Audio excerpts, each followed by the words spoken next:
자, 지금부터는 최근 경기도 용인의 한 오피스텔 지하 주차장에서 발생한 살인 사건 다뤄보도록 하겠습니다. 자, 그제 새벽 시간인데요. 오피스텔 건물로 흰색 SUV 차량이 들어가고 있습니다. 이 SUV 차량이 지하 주차장 내부를 수차례 오가면서 수색을 하고 있고요. 지하 주차장 안에선 한 여성이 황급히 뛰어가고 남성이 바짝 뒤쫓아가는데 이후 남성이 혼자 돌아왔고요. 지금 흰색 차를 타고 빠져나가는 모습까지 CCTV에 잡힌 겁니다. 자, 이 남성, 여성을 흉기로 살해하고 급히 도주를 했다고 하는데 허주연 변호사님, 결국 하루 만에 체포가 됐다고요? 네, 범행 30시간 만에 강원도에서 체포가 됐습니다. 그러니까 하루 정도 걸린 셈인데요, 체포까지. 이게 사건이요, 그제 오전 5시 45분쯤에 경기도 용인의 한 오피스텔에서 벌어졌습니다. 지하 주차장 4층에 여성이 흉기에 마구 공격당해서 피를 흘린 채로 숨져 있는 것을 주민이 발견하고 너무나 깜짝 놀라서 신고를 한 거예요. 피해자는 중국 국적의 30대 여성이고 이 시신이 발견된 곳의 오피스텔 식당에서 일을 하는 여성이었다고 합니다. 가해자인 30대 남성, 지금 검거되는 모습을 보고 계신데요. 이 남성은 해당 오피스텔 식당에서 일하던 여성을 미행해서 찾아와서 지하 3층부터 따라가서 이 피해자가 도망을 가는데도 불구하고 끝까지 따라가서 무차별적으로 공격해서 결국에는 피해자를 살해한 사건이거든요. 그리고 예. 바로 하얀 차 보셨잖아요. 이게 렌터카인데 미리 준비한 렌터카를 타고 도주를 했습니다. 남성을 쫓던 경찰이 강원도 홍천의 한 중학교 앞에서 범행에 쓰인 렌터카 차량이 버려져 있는 것을 확인했는데 이 차량에는 혈흔이 가득했고 범행에 쓰인 도구들도 있었다고 합니다. 이 남성이 결과적으로 발견된 곳은 인근의 야산이었는데요. CCTV에서 맨발로 야산을 오르는 모습이 포착이 됐고 이걸 추적한 경찰에 의해서 검거가 된 겁니다. 자, 그런데 이런 끔찍한 범행 배경엔 보복 범죄 가능성도 제기가 되고 있습니다.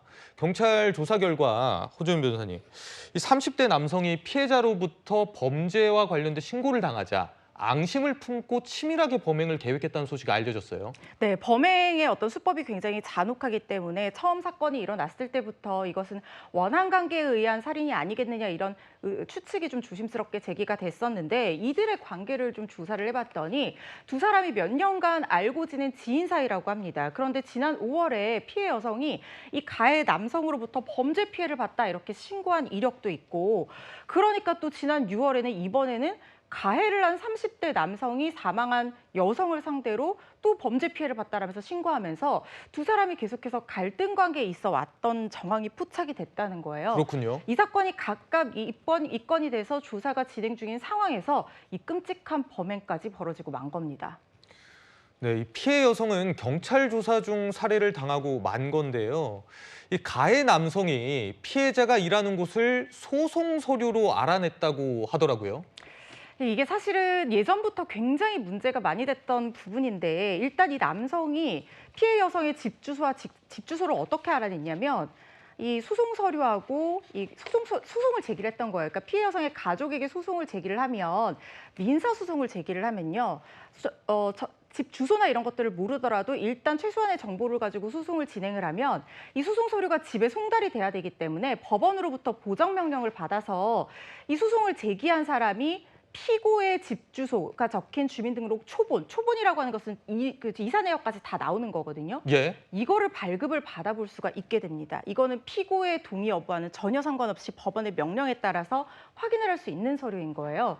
아마 이런 방법을 통해서 우회적으로, 그러니까 소송의 목적 없이 소송을 제기를 하고 집 주소를 알아내기 위한 방법까지 치밀하게 계획했던 것으로 보이는데 이걸 토대로 집에서 직장까지 사흘가량 이렇게 미행을 하다가 결국에는 범행에 이른 것인데 이렇게 된 경우에는 이것 자체로도 스토킹 범죄에 해당한다는 판례가 있는데 문제는 뭐냐면요. 스토킹 피해자라든가 뭐 성범죄 피해자가 민사상 손해배상 청구를 제기하려고 하더라도 집행을 위해서 또 이런 우회적인 방법을 통해서 주소가 특정이 될 수밖에 없는 상황이어서 피해자가 손해배상 청구를 하기도 어렵고 이런 식으로 악용해서 소송을 당하면 집 주소 노출을 막을 수 없는 것이 현재 우리나라 사법 시스템입니다.